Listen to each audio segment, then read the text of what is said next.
if that is your goal and never date again and just resolve to sew up your cooch and just be single and never use it again, then fine, don't learn how to date. Well, you're here, you're single, your youngest child has either left the nest or you're probably got even a second grader at home and trying to figure out how are you going to deal with this when they leave. But to those who are empty nesters now for the first time, I have officially joined the club and I want to do a video to talk about how are we going to survive this, because ain't no way in the world I'm the only one that's feeling a certain type of way when our youngest child finally, or it could be your only child, when they finally grow up and they leave the nest. And to top it off, you might live alone. Because I know you're sad, I know you've been crying, I know you're feeling really lonely, because it's not just you're an empty nester. If you're single, ain't nobody else in the house. So all you hear is the HVAC running. So it's a different type of sting, okay? Because I know if you're married and you are empty nester, I can promise you your marriage probably took a back seat as well because you focus on the kids. But if you're single, it's crickets in this mother sucker. So disclaimer, I'm not gonna lie, I might cry in this video because I am a new empty nester and I thought I would do a video to talk about how am I dealing with it, because I've been a mom for almost 27 years. What do I do now? What in the heck do I do now? We're gonna talk about it because when your kids grow up and they leave the nest, that is not the end of your existence. So let's move forward.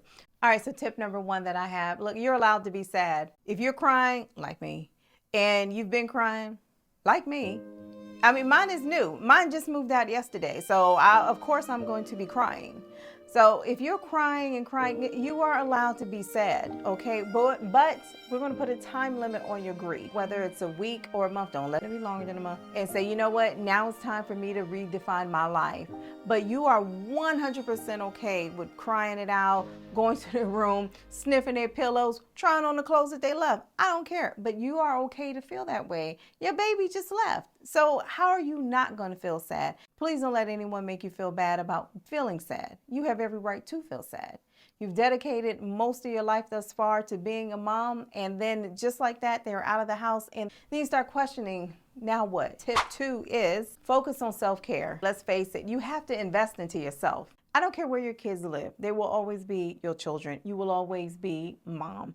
But now you don't have as many responsibilities. So now guess what? You have plenty of time to focus on yourself. Okay, look in the mirror. Do you like what you see? Do you? Do you? I too could stand to lose 15 pounds. Now is the time for you to do it. You can make time to go to the gym. You can go on a regular basis, join an aerobics class, Pilates, yoga, whatever. But now you have the time to do so. Look at your hair. Do you like your hairstyle?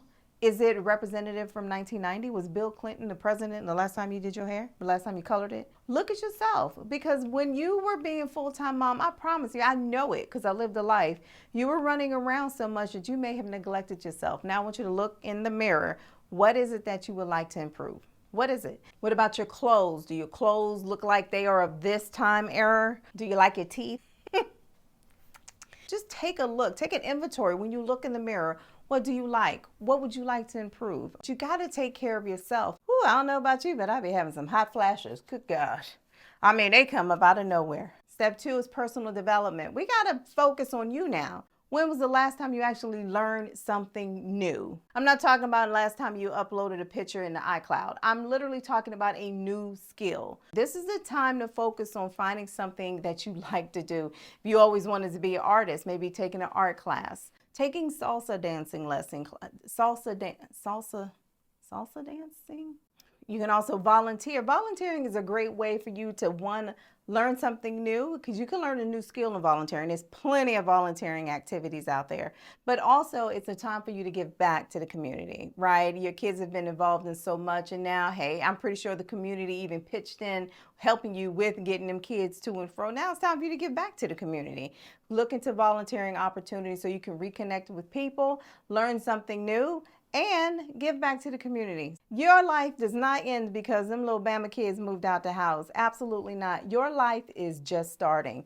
So find something that you've always wanted to do. We have to reinvent who you are, okay? You have been mom far too long. And I know you identify as a mom, because if you join a group, I guarantee you, when they do the introductions in the circle, the first thing you're gonna say, my name is Patty. I'm a mom to 3. That has been, that is your entire identity. Now it's time to change. All right, my tip number 4, I'm always going to recommend traveling. You can look at my other videos. I'm always recommending traveling. I know a lot of people may not love to travel, but let me tell you what traveling does. It opens your eyes up to meeting new people, exploring new places, and experiencing new things and new cultures. I love to travel. I love it. Now, if you don't feel comfortable with solo traveling, that's fine. There are plenty of retreats, okay? You could take a retreat in the country, out of the country. You could take a group travel where, hey, I'm going to go by myself, but I'm going to join a group. Nothing wrong with that. But get out here, go to places that you have always thought about going. There are plenty of travel groups in Facebook, and I'm a member of many of them, but there are plenty of travel groups on Facebook that you can look up and get ideas of where would I want to go? But get out here and travel, because how many times have you had thought about taking a trip, but you couldn't go because school was in session?